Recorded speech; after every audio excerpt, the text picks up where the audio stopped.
C'est à ce moment-là, en 2013, où je découvre le Bitcoin, un peu par hasard.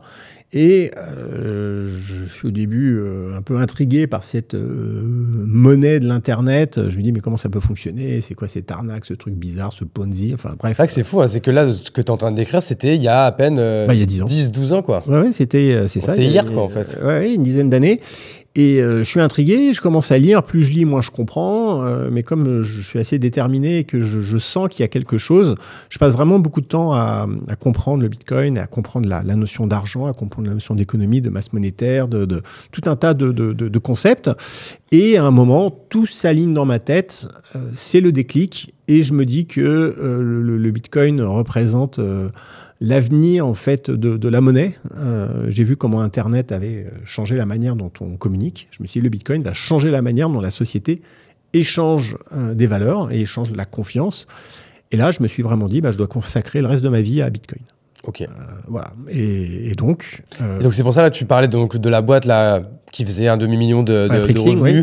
Mais où tu disais, ok, là, je ne ferai pas quelque chose d'impactant avec ça. Oui. C'est quoi, ce que je comprends, c'est que vous vendez une partie du fonds de commerce, mais vous gardez en fait la boîte et la trésorerie, quoi. Exactement. Et donc, tu démarres avec quelque chose. Et je démarre avec quelque chose, un peu de trésorerie. Et donc, la capacité de pouvoir faire...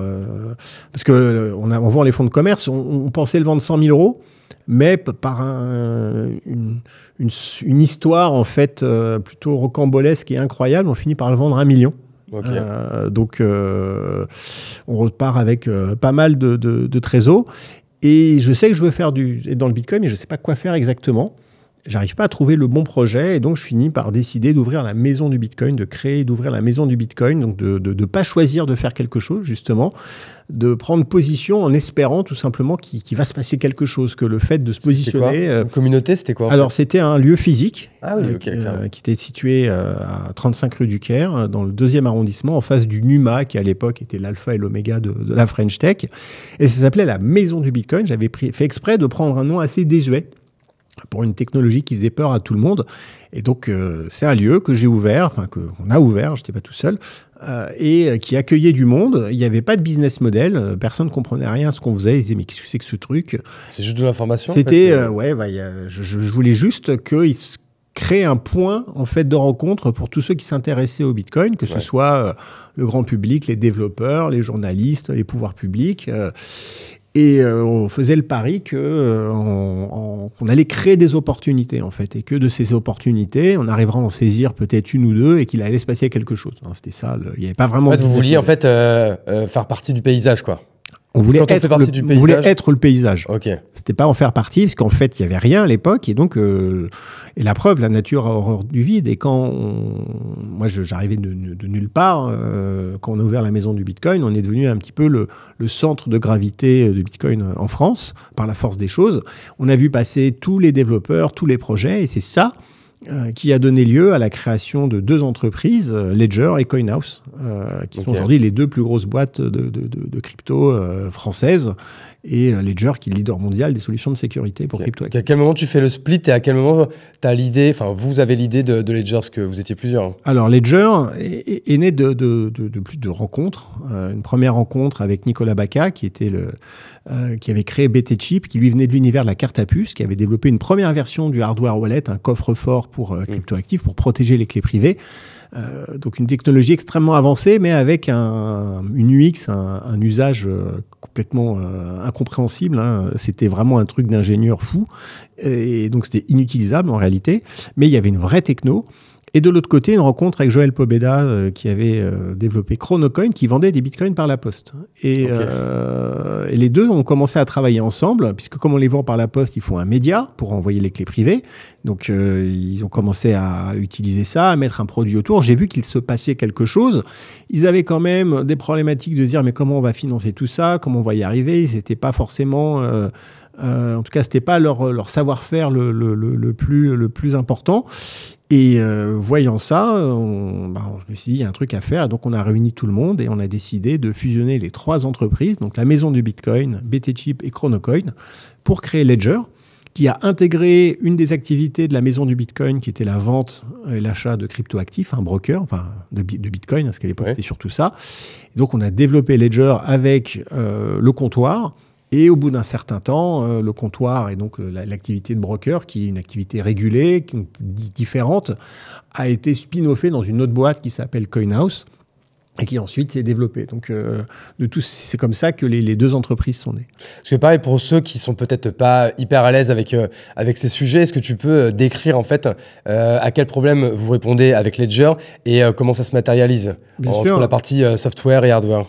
En réalité, quand on possède des bitcoins, ce qu'on possède vraiment, c'est une clé privée. Et une clé privée, c'est quoi? C'est une information. C'est 256 1, 0 les uns après les autres qui sont tirés au hasard. Donc, c'est de l'entropie. Et il y a plus de clés privées que d'atomes dans l'univers.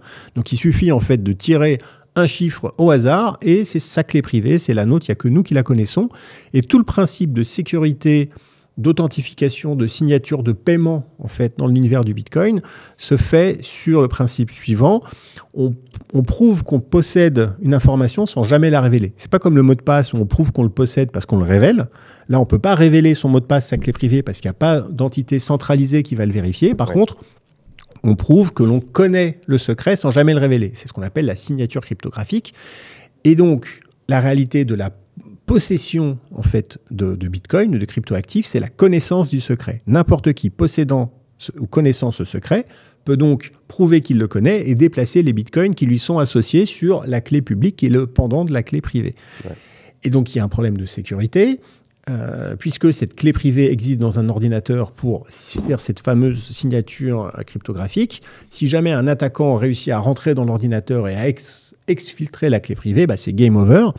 Et comme les ordinateurs, les smartphones, bah, c'est du gruyère, c'est très facile de rentrer dedans et de piquer les secrets, alors on doit les confier à quelque chose d'autre, un ordinateur, parce qu'on ne peut pas juste mettre ça sur un papier.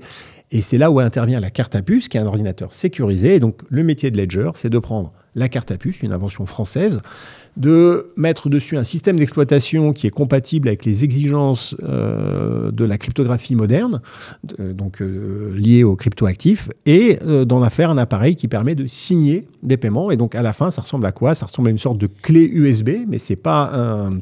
Ça, c'est la partie hardware. C'est la partie hardware. Donc, c'est un petit ordinateur avec un écran et des boutons dans lequel on va signer et approuver une transaction. Et la partie software, c'est ce qu'on va retrouver sur l'ordinateur, qui est tout simplement l'interface qui permet de consulter son solde et de pouvoir demander la signature d'une transaction sur le device hardware. Et donc, ce device hardware, qu'on appelle un hardware wallet, portefeuille matériel, a été vendu à plus de 5 millions d'exemplaires dans le monde, ce qui fait de Ledger le leader mondial de ce type de solution de sécurité. Ok. Et si on se fait voler des bitcoins, est-ce qu'on peut aller porter plainte? Est-ce qu'il y a quelque chose de réglementé là-dessus? On peut évidemment porter plainte. Par contre, on ne peut pas, d'un point de vue technologique, les récupérer. C'est-à-dire, c'est vraiment comme si tu te faisais voler un lingot d'or, ou des pièces d'or ou de l'argent, tu peux aller porter plainte. Par contre, il faut aller le récupérer. Et donc, c'est pour ça que c'est très compliqué. À la limite, si on se fait voler de l'argent par virement, dans certains cas, on pourrait potentiellement le récupérer, ou avec une carte de crédit, on peut annuler, puisqu'on a une maîtrise du système financier, quoique ce ne soit pas toujours vrai, puisque les virements, des fois, une fois que c'est parti, c'est parti. Mais en tout cas, dans l'univers des cryptoactifs du Bitcoin, si on se les fait voler, eh bien, on peut porter plainte, et ensuite, il peut y avoir une enquête de police, de gendarmerie, qui vise à trouver les coupables et ensuite à récupérer les fonds.